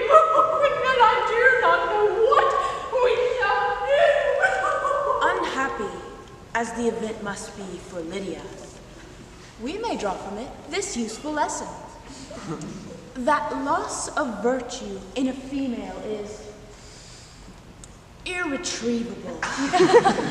That one false step involves her in endless ruin.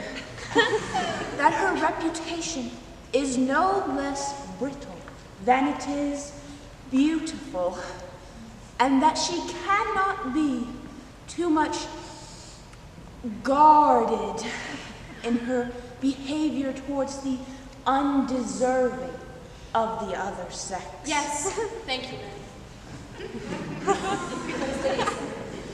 Here was the letter that was found after she fled. She writes, "My dear Harriet, you will laugh when you know where I am gone, and I can scarcely help laughing myself at your surprise as soon as I am missed. What a surprise it will be to my family when I write to them and sign my name, Lydia Wickham. What a good joke it will be. I can scarcely write for laughing. Lydia Bennet." Thoughtless, thoughtless Lydia. What a letter is this to have been written at such a moment? My poor father, he must have felt it.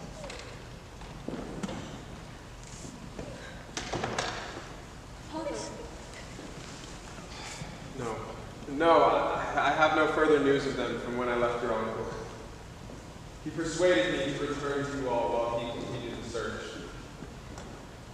Colonel Foster, however, has discovered Wickham to have left behind gaming debts in town of more than £1,000, not including his debts of honor. Oh, gamester! Oh, this is wholly unexpected.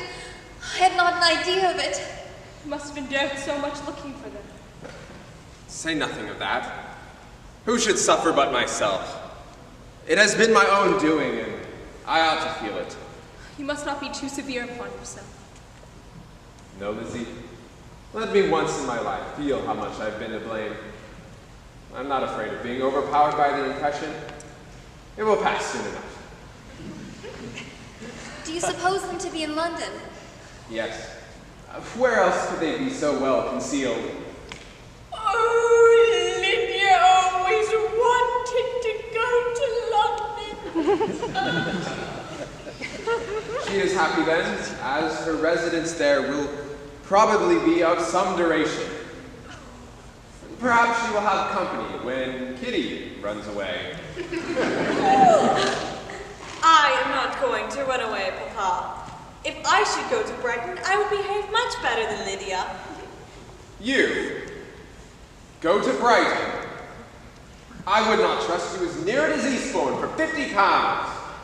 No, Kitty. I have at last learned to be cautious, and you will feel the effects. No officer is ever to enter into my house again, nor even to pass through the village. Balls will be absolutely prohibited unless you dance with one of your sisters. And you are never to stir out of doors again until you can prove that you've spent 10 minutes of every day in a rational manner.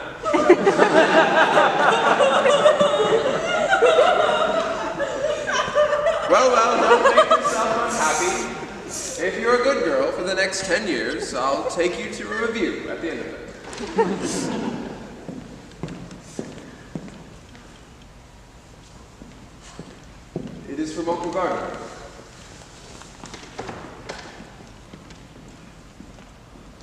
My dear brother, I am at last able to send you some tidings of my niece, and I hope that it will give you satisfaction.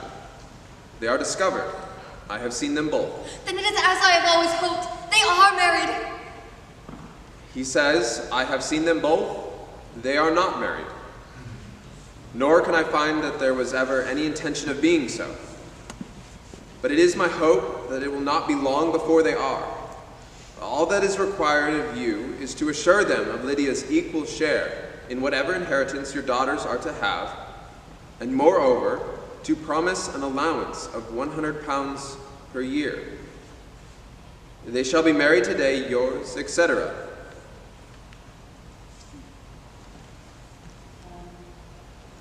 There are two things that I want very much to know.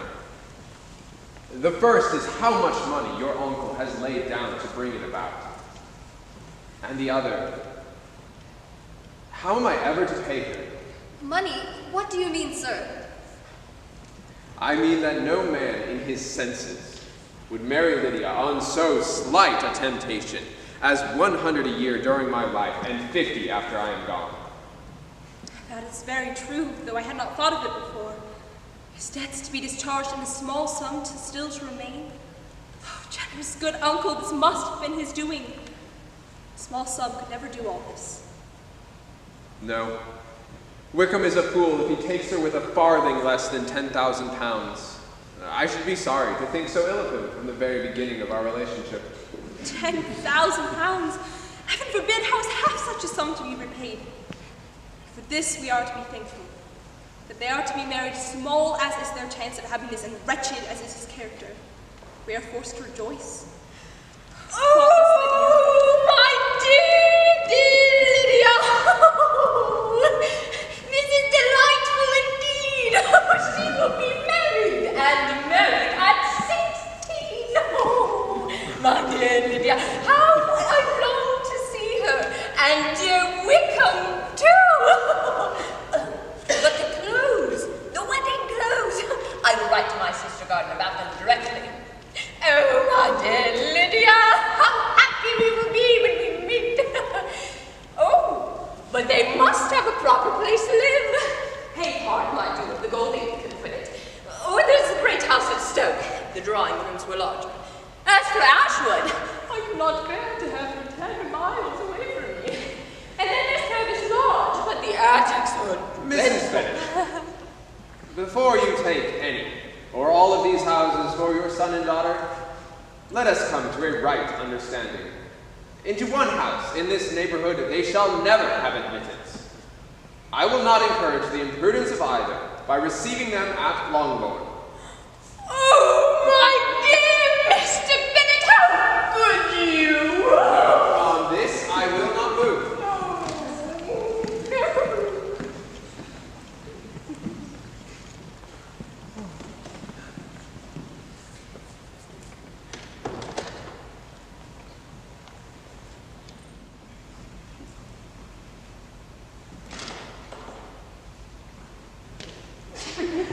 Oh, my dear Lydia!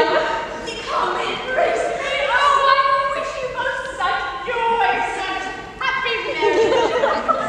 Oh, Mama, just think, it's only 3 months since I went away. It seems like a fortnight ago. I'm sure I had no idea of my being married like that, but I thought it'd be such wonderful works. Tell me, Mama, do the people hereabouts know that I am married today? I was afraid they might not. We passed Mr. William Golding in his curricle, and I was determined that he should know. So I put down my side-glass, took off my glove, and let my head just rest on the window frame so that he might see me ring. And I just bowed and smiled like anything.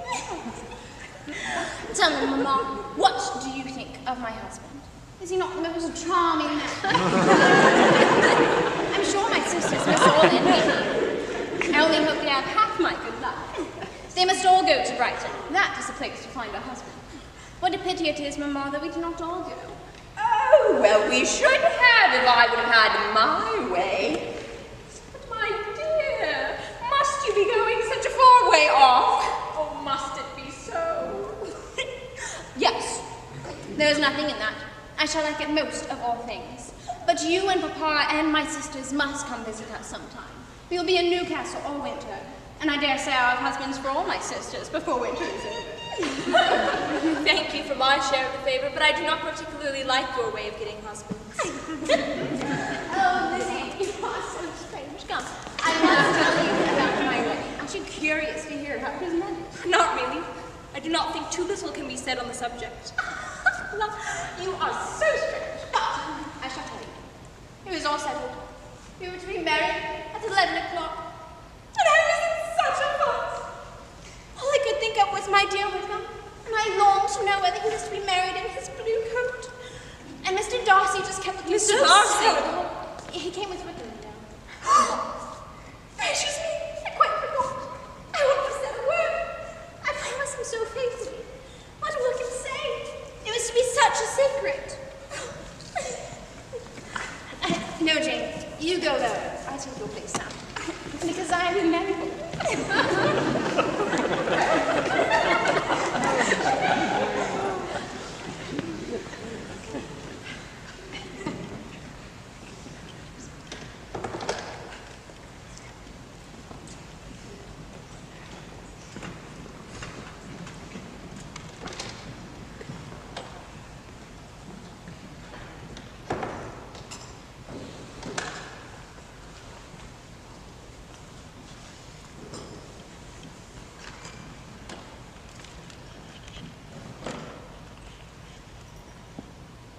My dear niece, I have just received your letter and shall endeavor to answer your questions regarding Mr. Darcy's presence at Lydia's wedding. On the very day of your uncle joining the search, Mr. Darcy called. He came to tell Mr. Gardiner that he had found out where your sister and Mr. Wickham were. He came to town with the resolution of hunting for them. The motive professed was his conviction of its being owed to him that Wickham's worthlessness had not been revealed. If he had another motive, I am sure it would never disgrace him. He found them staying with an old governess of Miss Georgiana's, who he said was on close terms with Wickham. From speaking with Wickham, he easily learned that marriage had never been his design.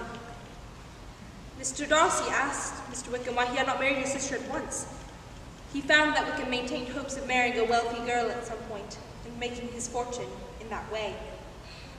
Mr. Darcy eventually settled the price between them. And persuaded your uncle to have the credit for it. He was very obstinate, and at last your uncle was forced to yield. You know pretty well, I suppose, what has been done for Wickham and Lydia. His debts are to be paid, amounting, I believe, to considerably more than £1,000. Another 1,000, in addition to her own, settled upon her, and his commission purchased.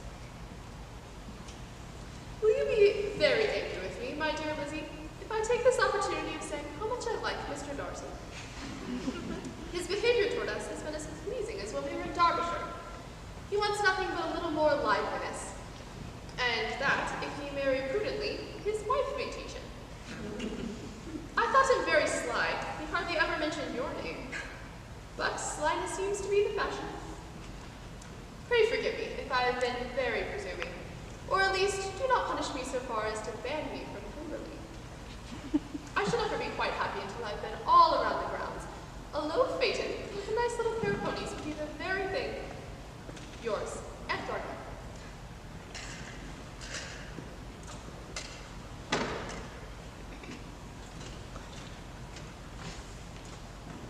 All this he has done. All this for... Oh, girls, have you such news? What is it, Mamma?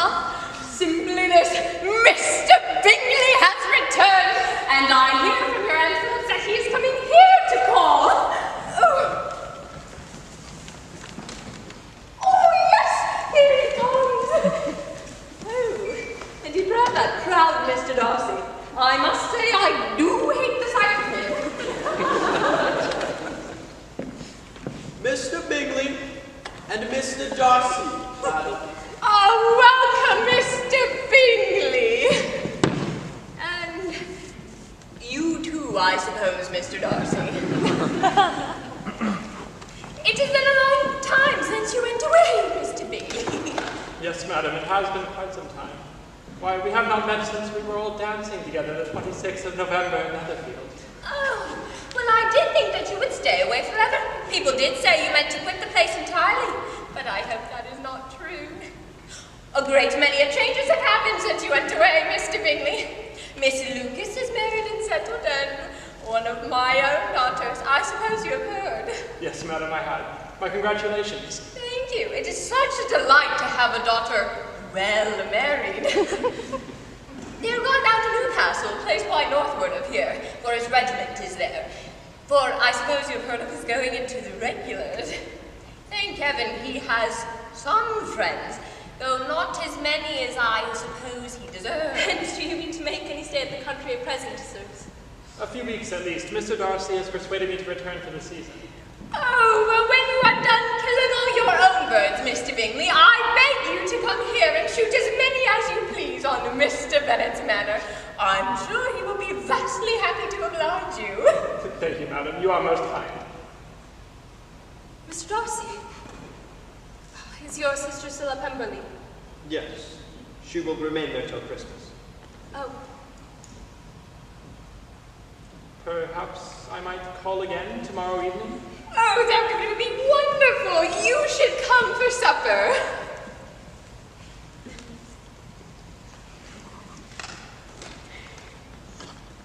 Oh, Mr. Bennett!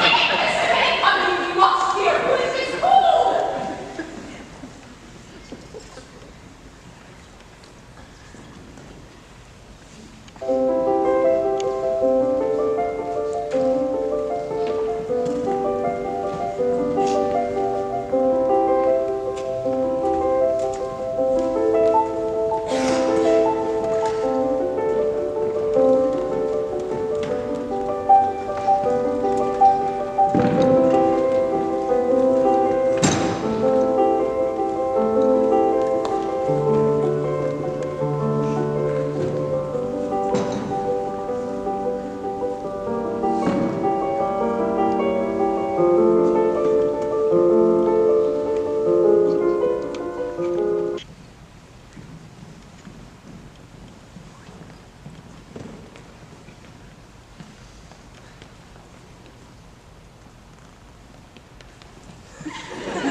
not deserve it. Oh, why can't everyone be as happy as I am? My dear Jane, it is just such happiness as you deserve. I am simply delighted. Oh, I must go and tell Mother.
Small park here. Yes, my lady. Nothing in comparison to Rosings, I'm sure. Though I will say that it is much larger than Sir William Lucas's. This must be a most inconvenient sitting room in the evening in summer. The windows are full west. Oh, yes. I can assure you that we do not sit here after supper. Miss Bennet, I should like to speak.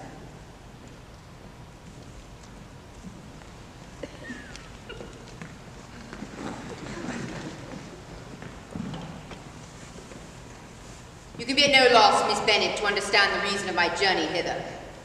You are mistaken, your ladyship. I have not at all been able to account for the honour of seeing you here. Miss Bennet, you ought to know that I am not a woman to be trifled with. Therefore, however insincere you may choose to be, you shall not find me so. A report of a most alarming nature reached me 2 days ago, that you, in all likelihood, were to be united with my nephew, Mr. Darcy. Though I know it must be a most scandalous falsehood, I instantly resolved on setting off for this place. If you believed it to be impossible, I wonder that you took the trouble of coming so far. What could your ladyship propose by it? At once to have such a report universally contradicted. Your coming to Longbourn will rather be a confirmation of it, if indeed such a report exists. If? Do you then pretend to be ignorant of it? Has it not been most industriously circulated by yourself? Do you not know that such a report is spread abroad? I never heard that it was. And can you likewise declare that there is no foundation for it? I do not pretend to possess equal frankness with your ladyship. You may ask questions which I shall choose not to answer. Miss Bennet, this is not to be borne. I insist on being satisfied. Has my nephew made you an offer of marriage? Your ladyship has declared it to be impossible. It ought to be so. It must be so while he retains the use of his reason. But your arts and allurements may have in a moment of infatuation made him forget what he owes to himself and to his whole family. You may have drawn him in. If I had, I should be the last person to confess it. Miss Bennet, do you know who I am? I have not been accustomed to such language as this. Mr. Darcy is engaged to my daughter. Now what have you to say? Only this, that if he is, you can have no reason to suppose that he will make an offer of marriage to me. The engagement is of a peculiar kind. From their infancy, they have been intended for each other. In their cradles, we planned the union. And now, prevented by a young woman of inferior birth, you would be slighted, censured, and despised by everyone connected with him. Your alliance would be a disgrace. Your name would never even be mentioned by any of us. These are heavy misfortunes indeed. But the wife of Mr. Darcy must have such happiness necessarily attached to her situation that she could, on the whole, have no cause to repine. Obstinate! Headstrong girl! Is this to be endured? If you are sensible of your own good, you will not wish to quit the sphere in which you have been brought up. In marrying your nephew, I should not consider myself as quitting that sphere. He is a gentleman. I am a gentleman's daughter. So far, we are equal. Tell me once and for all. Are you engaged to me? I am not. And will you likewise promise never to enter into such an engagement? I will make no promise of the kind. Miss Bennet, I am shocked and astonished, but I have by no means done. To all the objections I have already urged, I have still more to add. I am no stranger to the particulars of your youngest sister's infamous elopement. I know it all. Is such a girl to be my nephew's sister? Heaven and earth, of what thinking? Are the shades of Pemberley thus polluted? But I have now nothing further to say. You have insulted me in every possible method. You are then resolved to have him? I have said no such thing. I am only resolved to act in that manner which will, in my own opinion, constitute my happiness, without reference to you or to any other person so wholly unconnected with me. And this is your real opinion? This is your final resolve? Very well. I know how to act. I take no leave of you, Miss Bennet. I send no compliments to your mother. You deserve no such attention. I am most seriously displeased.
Mr. Bingley, Mr. Darcy, I did not know you were here. Miss Elizabeth Bennet, I was hoping we might find you. Would you join us for our walk?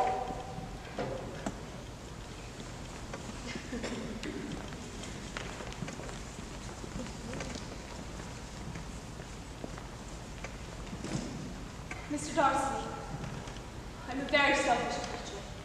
For the sake of giving relief to my own feelings, cannot, how it may be relieving yours. I must thank you for your unexampled kindness to poor Lydia. I've been most anxious to acknowledge to you how much I feel for it ever since I've known. Allow me to thank you again and again for that generous compassion which led you to take so many troubles and bear so many mortifications for the sake of discovering them. If you will thank me, let it be for yourself alone. That the wish of giving you happiness added to the other inducements which led me on, I will not attempt to deny. But your family owes me nothing, much as I respect it. I believe I thought only of you.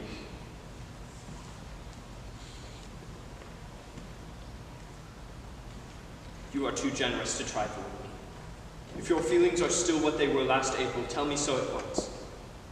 My affections and wishes are unchanged. But one word from you will silence me on the subject forever. Sir, they have undergone such a change. They are quite different from what they were last April.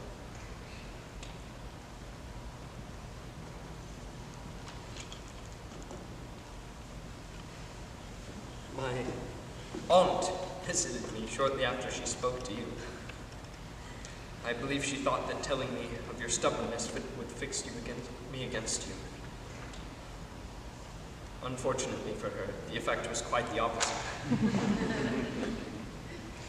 taught me to hope, as I had scarcely allowed myself to hope before. After all, I knew enough of your character to be certain that, had you been absolutely, irrevocably decided against me, you would have acknowledged it to Lady Catherine frankly and openly. Yes, you know enough of my frankness to believe me capable of that. After abusing you so abominably to your face, I could have little scruple in abusing you to all your relations. What did you say of me that I did not deserve? My previous behavior to you has merited the severest reproof. It was unpardonable, and for many months inexpressibly painful to me. Your reproof, so well applied, I shall never forget. Had you behaved in a more gentlemanlike manner, those were your words. You know not. You can scarcely conceive how they tortured me. Do not repeat what I had said. I assure you I have been most heartily ashamed of it. I must ask, when you came for dinner with Mr. Bingley, why did you look as though you did not care about me? Because you gave me no encouragement. But I was embarrassed. So was I. You might have talked a little more. A man who had felt less might. I must have you account for those feelings. I can comprehend your going on charmingly once you had made a beginning, but whatever set you off in the first place? I cannot fix upon the spot, or the hour, or the look, or the words which laid the foundation. It was too long ago. I was in the middle before I knew I had begun.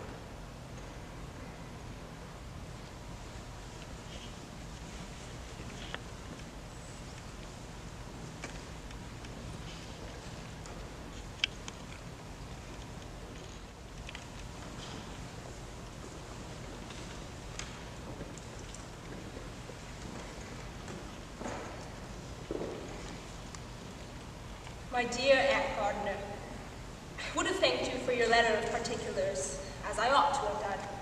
But to be honest, I was too cross to write. You supposed more than really existed. But now you may suppose as much as you wish regarding myself and Mr. Darcy, and you cannot greatly err. You must write again very soon, and praise him a great deal more than you did in your last. I thank you again and again for bringing me to visit Pemberley. How could I be so silly as to feel it? I am the happiest creature in the world. Perhaps other people have said so before, but not one with justice. I am happier even than Jane. She only smiles. I laugh. Mr. Darcy sent you all the love of the world that he can spare from me. Yours, Elizabeth Bennet.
before we go anywhere, we just wanted to, all as a cast, give a big thank you to Spencer and Anna, who have put in countless hours of work to make this production happen. For those of you who don't know, Anna wrote the script herself, pulling from the book because she wasn't satisfied with any of the screenplays out there. So she wrote one herself, and you have no idea how much work these two have put in. From the smallest details, the music, the lighting, the props, the pipe and drain, the venue, they put so much work in, and we just wanted to thank you guys so much because this production couldn't ever happen without you, and I think you've blessed the community in so many ways. So thank you guys for all your work.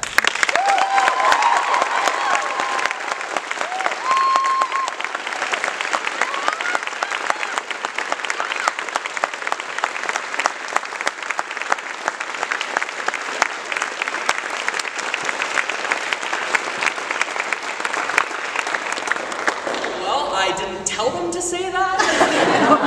I told them to say no. Well, we appreciate it. We are very blessed, and I speak for not just Anna and I, but for like the rest of the cast as well. We do have like a fantastic cast, and we're very blessed to have you all as well, because like if you guys weren't here, there wouldn't be a show. So we're very thankful. We're very glad to put it on for you all. And I guess we just hope to see you out in the hall. We can come and greet the cast. Please be our guests. You're welcome to come and say hi. Thank you so much for coming.